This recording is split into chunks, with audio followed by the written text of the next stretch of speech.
We're here. Well, what a great introduction for everyone to be going, oh, I don't think it worked. Okay, welcome to She's the Boss live stream show, which is all about female founders and women doing extraordinary things in business.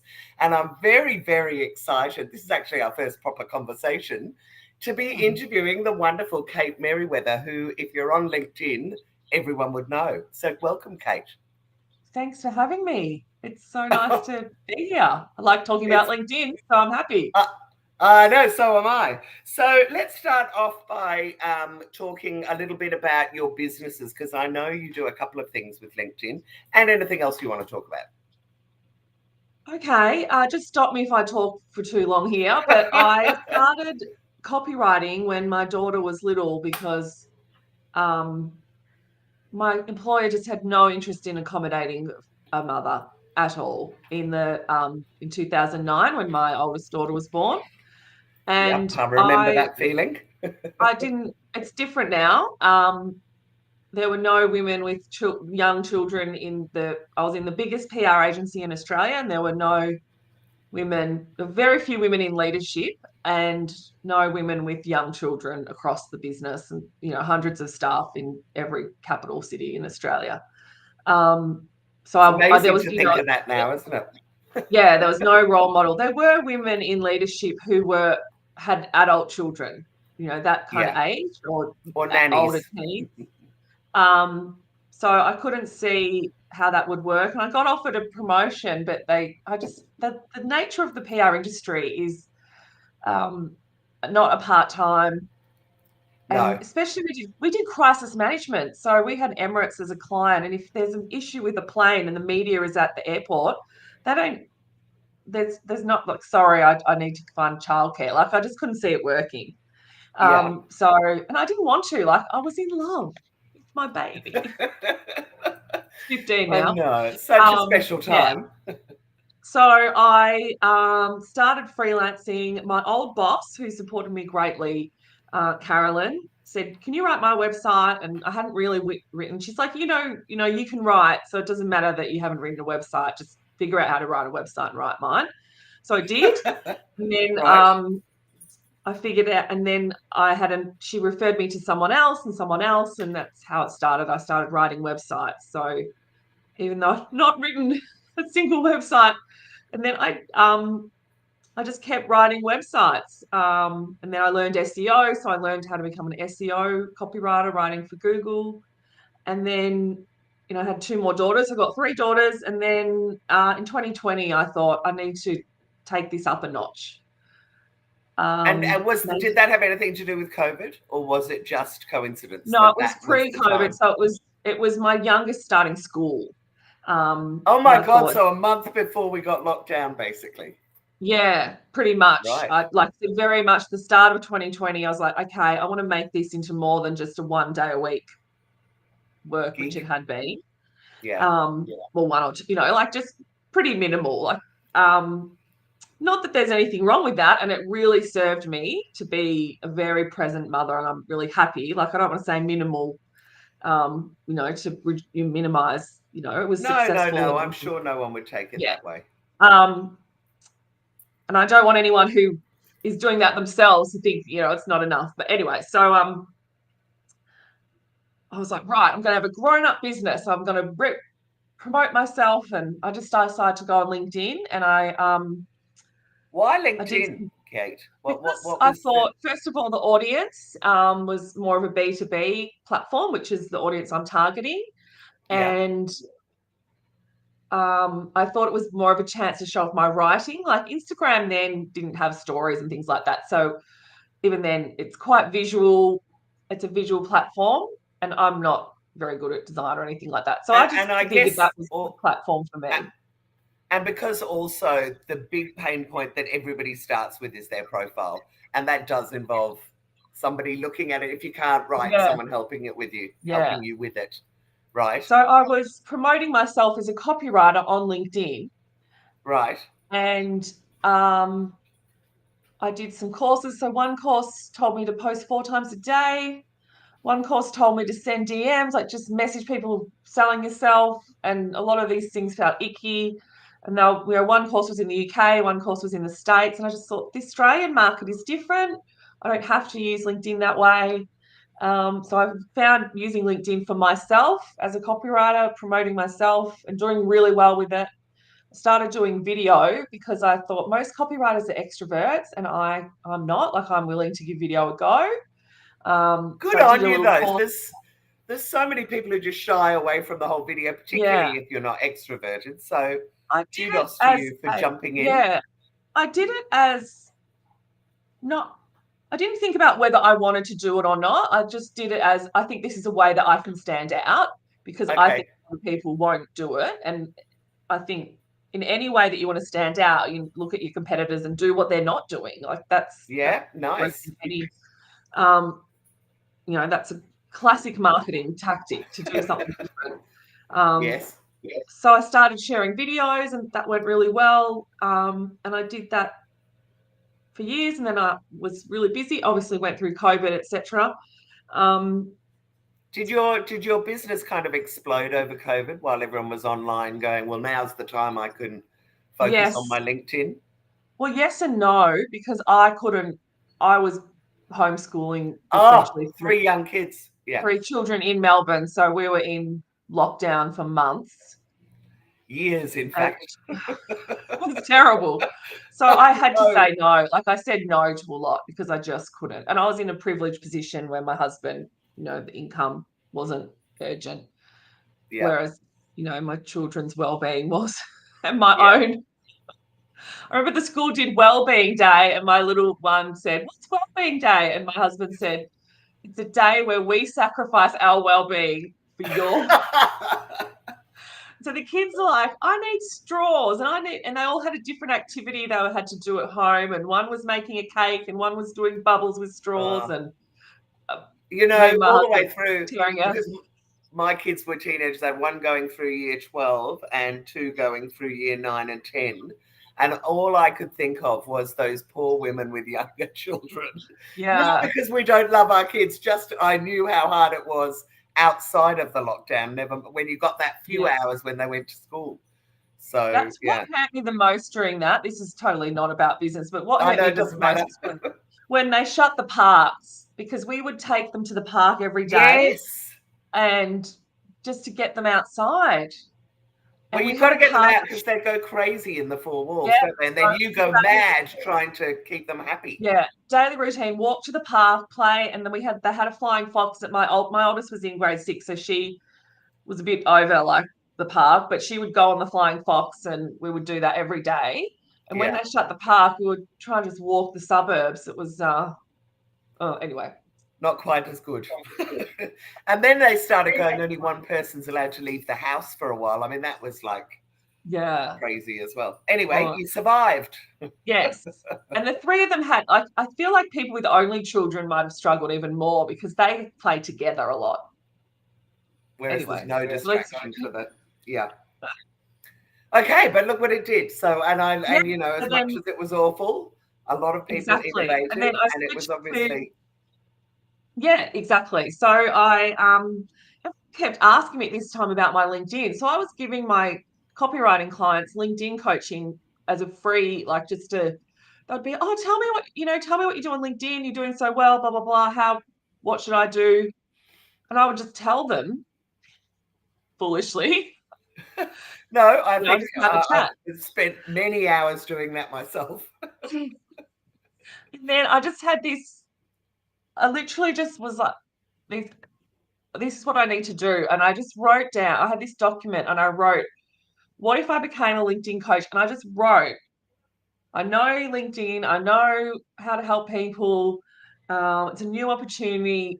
And I just was like, and in 2 weeks, I changed my website. I fired all my copywriting clients, and I just went all in on LinkedIn. And that was in 2022. So I've And been doing wasn't LinkedIn your coaching for 2 years. timing, and your timing was so good because, I mean, correct me if I'm wrong, but are you feeling that move towards LinkedIn now? All of a sudden, Yes. people Yeah. are going, even the Instagram, and I've never been on Instagram really, but So, even people who are on Instagram going, should I be on LinkedIn? I'm like, yes, of course you should. mm, Everyone should. mm, But it's amazing how sort of, firstly, how slow it was to change from Yeah. constant selling Yes. to the lovely And platform it is now. Yeah, go on. it used to be, very braggy, very masculine energy. And it's not anymore. So I No, think, it's great. yeah, and it's much better for it. Yeah. So, and I genuinely do enjoy it, and I enjoy helping people get the most out of it. I had a client just last week saying she's been working with in my membership, and she started 7 weeks ago, and she's getting leads from LinkedIn. Yes. Not a huge number of followers. She's she's a doer, so I told her what to do, and she did what I told her to do. She didn't overthink it. She didn't worry about getting it perfect. She just showed up, and she's got contracts signed, leads, and she's actually booked out now. So now she's in, and it took 7 weeks. I'm like, that's faster than it took me. It took me about 4 months. Yeah, but it is Um, amazing. And if someone's got a compelling story, then it just mm, works so well. yeah, And yeah. but so why do you care though, Kate? Why what do you want to do with this? What's your big purpose behind that? Sorry to ask. I mean, I'm putting you on the No, spot, that's but great. I you know, I st- I feel like women in particular struggle with fear of showing up, and I just want to help them get like the opportunities that exist over that bridge are so worth crossing the bridge, so to speak. that's And really people well say, put. "Oh, I'm not an expert," or, "Oh, I've got imposter syndrome." Well, everybody has imposter syndrome, so you can be the type of person who has it and works through it anyway, or let it stop you. I see a lot of women like struggling in overthinking, like struggling with their message.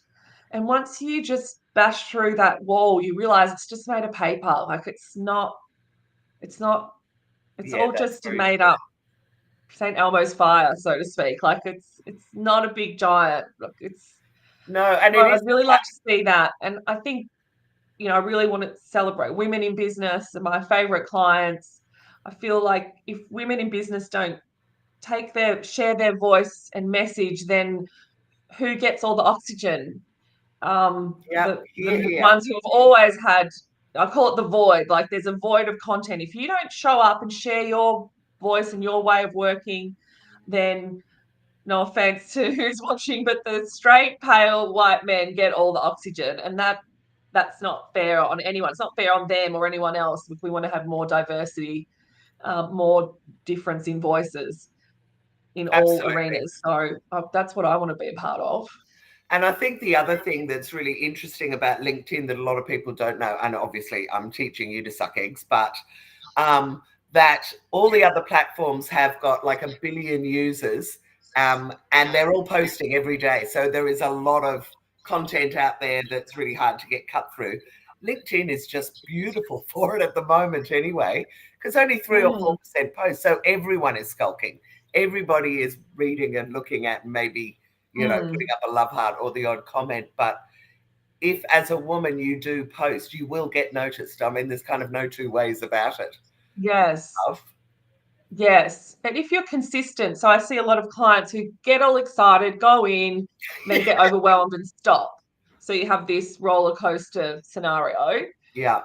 and that's detrimental. Like I'd say, I'd just rather you stay the course, be consistent, instead of going up and down based on the cycles of how you feel, or how busy you are, or we need to find a way for it to be sustainable for you. Even if you're busy, when you're bored, you'll be over it. You'll be like, I need to post my content. I haven't planned anything. What am I going to do? Like we're all in that boat sometimes, and showing up anyway. That's when it gets difficult, and we Yeah. have to Yeah. find a way to work that out to stay visible. Yeah. I think that's so true. So this leads me perfectly to, what are the services that you offer? So tell me a bit more about the membership and about the coaching. Yeah, so that's one thing I've struggled with, to be honest, Jules. When I went from copywriter, it's easy, give me some money, I write your website.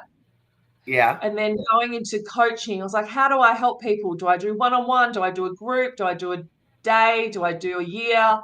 Do I do events? I have struggled with that, and I don't know that I've actually nailed it, to be honest. Well, we keep trying things. Like I'm Yeah, trying a I just LinkedIn retreat. exactly, Great yeah, holiday. exactly. So We that's just what we try do. things and see what works. Yeah. Um, So so what I have now is a membership, which I'm about to open up again, which is 47 a month. And it just has some training that you can access, some videos, and a monthly Ask Me Anything session, and a monthly content planning session, and a Facebook group where you can ask questions. So that's nice. something I'd love to grow. I've launched that this year. And then I have strategy sessions, one-on-one strategy sessions, and I can also write your profile if you need your profile written. One thing I love to do, I do audits. So you can just send me your profile and I'll Ooh. film myself looking at it and just spitting out ideas. It's chaotic because my brain's just like, how do you do this? How do you do that? But I enjoy doing Sounds so those. similar to me. I never run No, out of ideas. no, that's such Never, a great never. idea.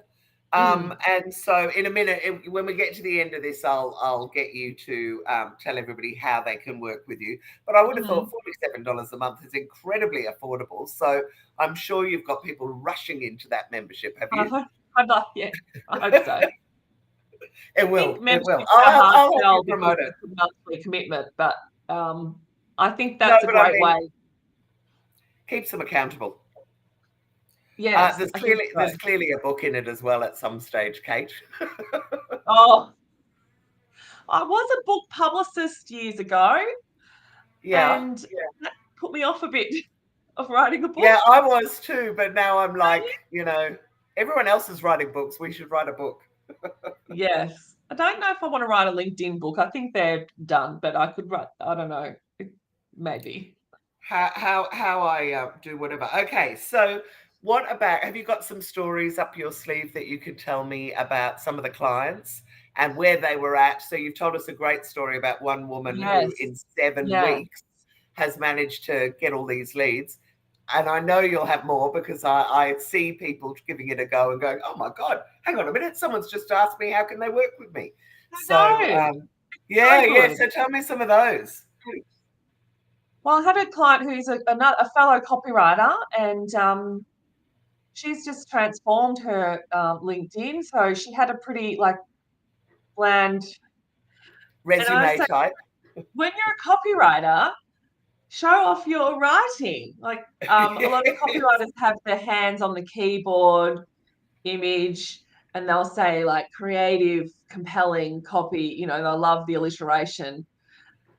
And that's not bad, but as a copywriter, I would expect something a bit more impactful. I think it was fine once, but we've all used it to death. And so she's transformed her LinkedIn profile in particular. She's got a really strong banner message, which I'm always really advocate for.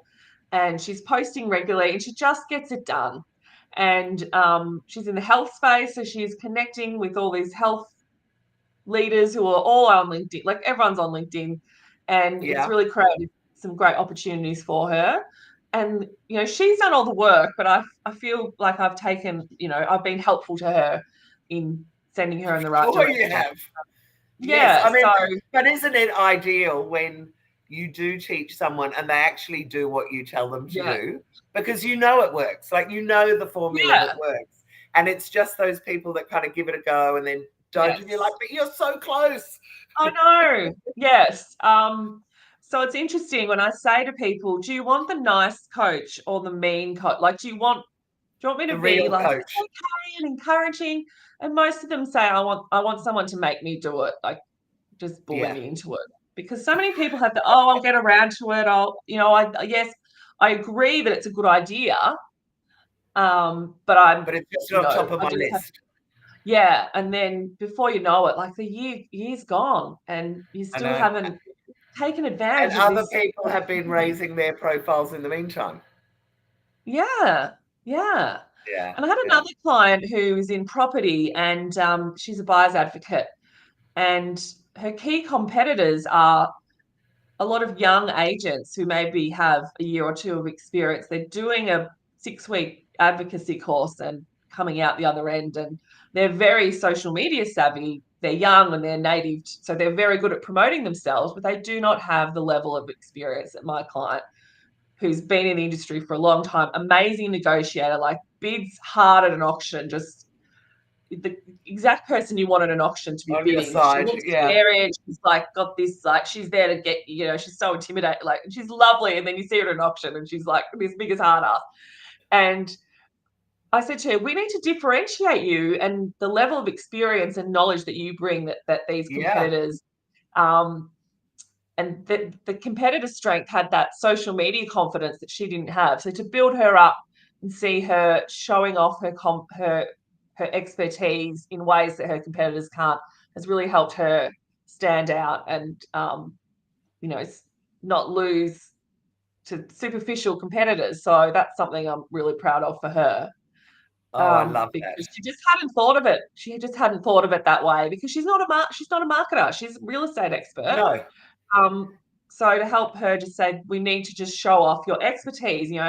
I've been doing this because that is why people choose you. So I always say to my clients, like, think about why someone would choose you and emphasize it, because that's what they're thinking. They're looking at you and a few others and they're thinking, why should I choose this person? So if you spell it out, make it very clear, you're more of a chance of getting chosen. And the other thing, we should go into some tips in a minute, but one of the things that I often say to people is that I remember my brother, who ran a huge advertising agency, when I had handle your own PR, and I was going, how can I get cut through? And he went, social proof, social proof, social proof. And the beautiful thing about LinkedIn is the recommendations. So I'm always saying to people, go and get those recommendations, guide people as to what you want to be recommended for. Don't just do whatever LinkedIn says about, would you recommend me? Because people go, where do I even start? What do you want me to recommend?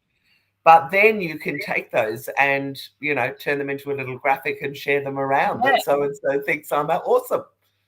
And I think if you recommend people, then you're getting a little bit, like a very little bit, but stay on their profile. And if they're sharing the recommendations, they're highly trustworthy. We know people trust reviews, and recommendations is another form of review. So I always say give more than you get, which gets harder the more you get, the harder it is the more you give. But, I know.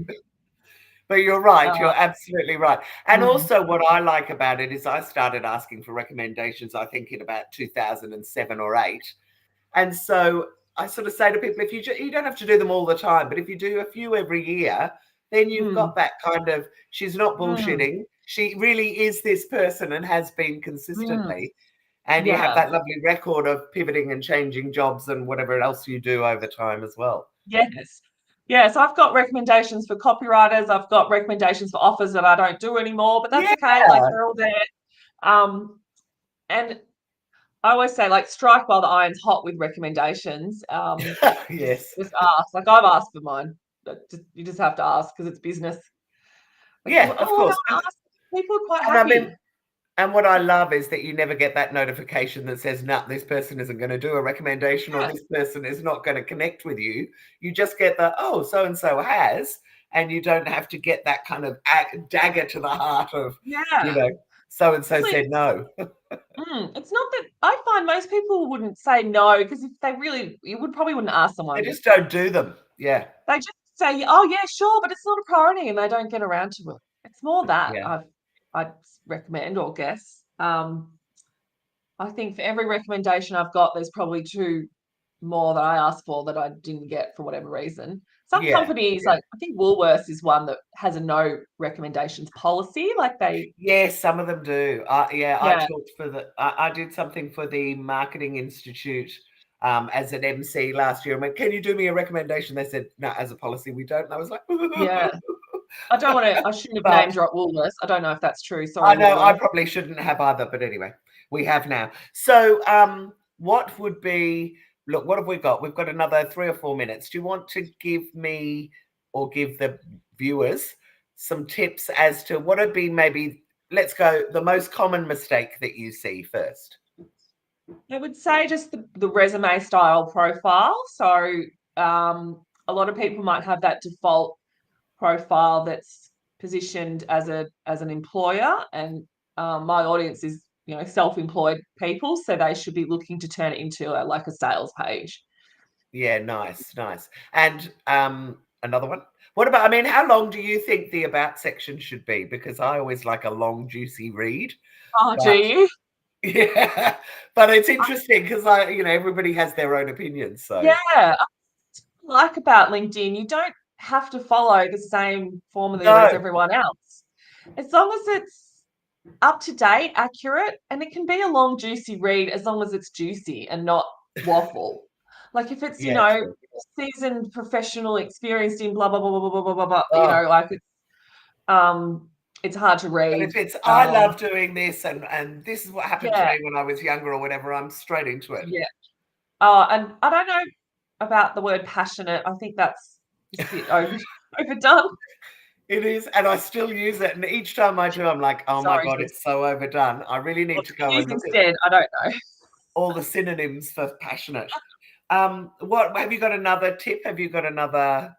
Yeah, so as I was saying before, like, the up and down, like just consistency is the goal. So don't go in gung ho and go nuts. Just if you can just post once a week and get that going where you never miss a week for half a year or something, and then try and do more, like build up. Yes, it's exciting to go in hard, but then I see people get burnt out with the platform. So I would just What do say you, what, slow and steady. so, what do you think about third-party scheduling into LinkedIn, or I think getting your EA, VA, whatever to do it? Because I know a lot of people are doing that. What are your thoughts on that? I don't mind getting the EA to schedule all your stuff, but it has to be not written by ChatGPT or like it has to be written by, like, we're talking personal brands on LinkedIn, so it has to be the personal part, Yeah. personality. I always say if your competitor could copy and paste this post and paste it on their LinkedIn, then it's not you enough. It has to have essence of you. Oh, that's So great advice. That's great think advice. about what show up as yourself. Like think about your personal brand and what your little quirks are and put them in as much as you can, so that it's less copyable for a start, and it's people trust that it is actually you. Because I don't want to feel like someone's just messaging me as an EA. Like that feels like they're not bothered to talk to me, or they're not bothered to share content with Yeah. me because it's not important to them.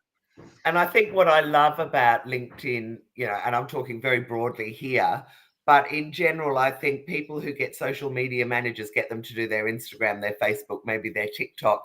Not a lot on LinkedIn. There are still very senior people who will answer their own messages on LinkedIn, and Mm. and I find that amazing, really. Like, I mean, the number of people that I've managed to get to who will answer a LinkedIn Yeah, message, as long as it's yeah, not a cheesy one, is amazing. yeah.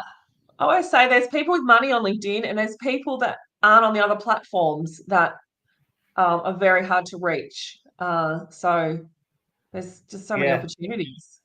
You know what you absolutely. Well, I could keep talking to you probably for about another 3 hours, but we're going to have to wind it up.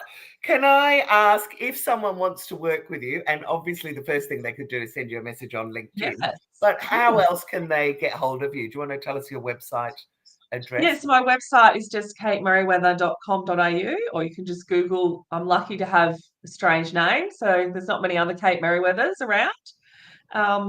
You'll find me. Yes. Yes, that red-headed guru. Well, look, Yes. fantastic. Okay, so thank you so much for this, Kate. If you have enjoyed this, then please go and check out our YouTube channel, or keep an eye out every Monday morning at 11, where I interview another amazing woman. Check out She's the Boss Facebook group, and we've also got a website at she'sthebossgroup.com, where we have gazillions of events till the rest of the year. I don't even know how I'm going to do them, but anyway, you'll see them on LinkedIn as well. Connect with me on LinkedIn or the Facebook group. As I said, I also coach women about how to become a woman of influence, and I mentor women, and I'm always looking for amazing women that want to have a bit of a confidant that wants to go on a journey with them. And last but not least, I also do a show on Thursdays, but I recently started on LinkedIn and Facebook, Australian women speakers, and we have a directory at womenspeakers.com.au. But again, thank you so much, Kate, and I hope people enjoy listening to this and what we've been talking about. Thanks, Jules.